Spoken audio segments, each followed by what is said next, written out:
My name is Josh and I run the blog of Backpackers World. Other than subtitling this video because I have a monotone Belfast accent, the best decision I made was joining Scale Your Travel blog. So I joined around July 2022 and I published my first post in September.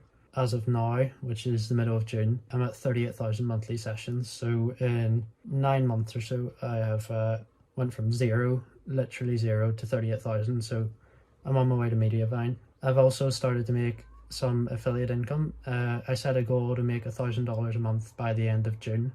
And last month in May, I made over $2,000. So really shows that Scale Your Travel blog does work. I had no prior blogging experience to join in the program.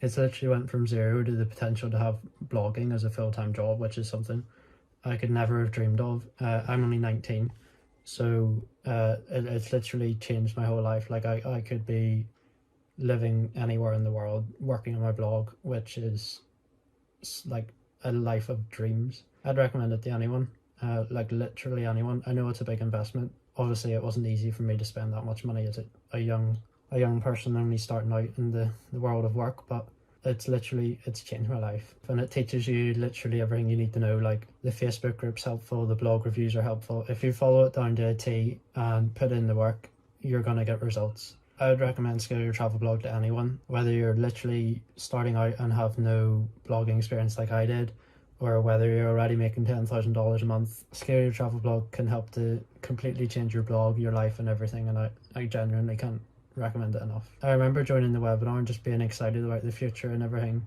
that I could do in the blogging world. So from that step to joining Scale Your Travel blog to now running it as a full-time income, it's a dream come true. Like, I'm so happy with where my blog is and how it's changed my life. So yeah, thanks to Mike and Laura.